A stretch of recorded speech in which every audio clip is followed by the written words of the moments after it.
ዛሬ አንድ የሚገርም ነገር ላሳያችሁ። በመሰጅና በማሳጅ መካከል ያለ ልዩነት ኢና ኤ ብቻ ነው። ማለትም ከጠቅላላው ቃል 1% እንኳን አይሞላም። ነገር ግን አንደኛው ለጆሮ የሚነገር መልእክት ሲሆን ሌላኛው ደግሞ ለሰውነታችን የሚደረግ እሽት ነው። በህይወታችን ውስጥ እንደዚሁ 1% የምትመስል ትናንሽ ነገሮች ሙሉ ማንነታችን የመቀየር አቅም አላቸው። አቶሚክ ሃቢትስ የተባለ መጽሐፍ ጄምስ ክሊር እንደሚለው የሰው ልጅ በየቀኑ 1% ብቻ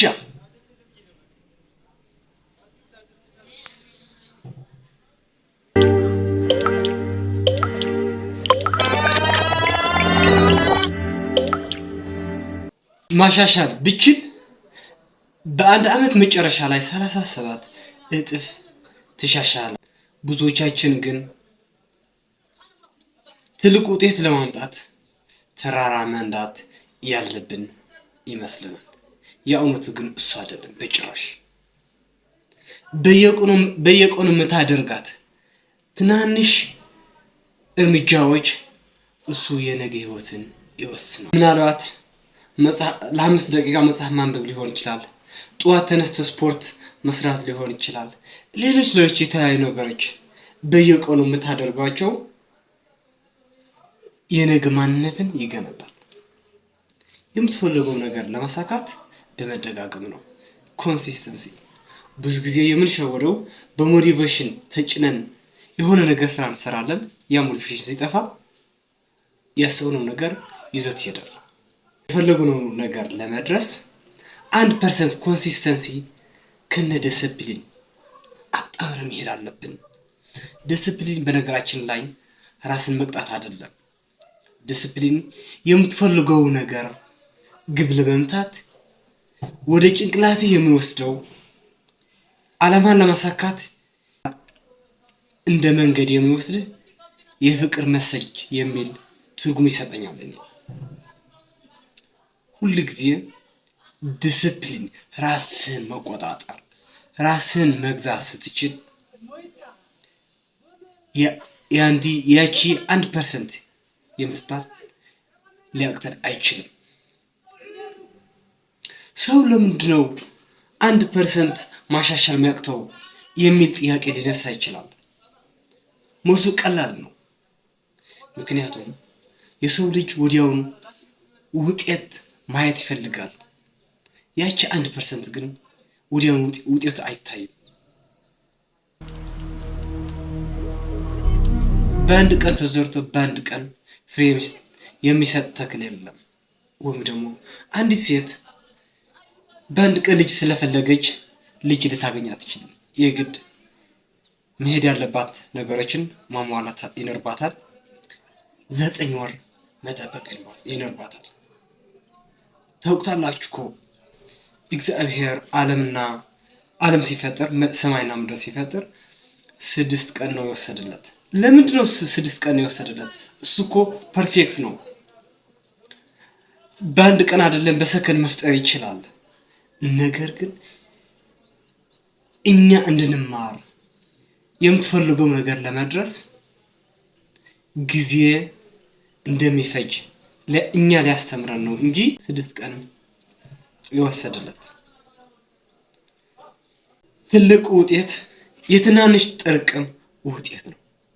ብዙዎቻችን የምንፈልገው ዛሬ ሰርተን ዛሬ ውጤት ማየት ነው። ይሄ ከሆነ አይሆንም፣ ሊሆን አይችልም።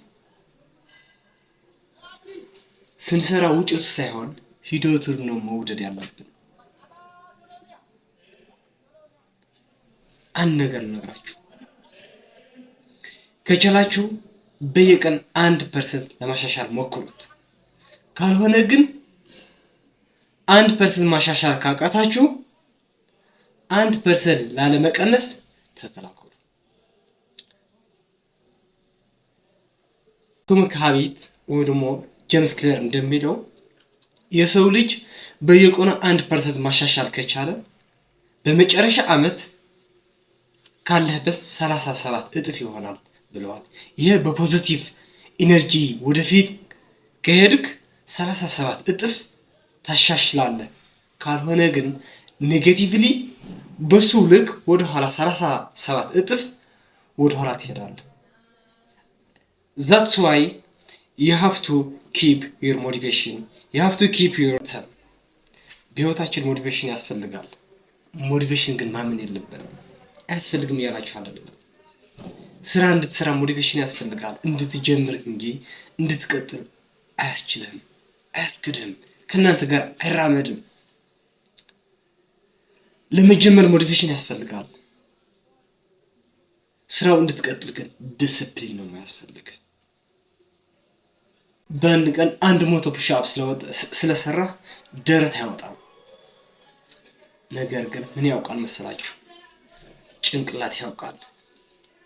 እኔ ስፖርተኛ ነኝ የሚል መሰጅ ጭንቅላታችን ይደርሰዋል።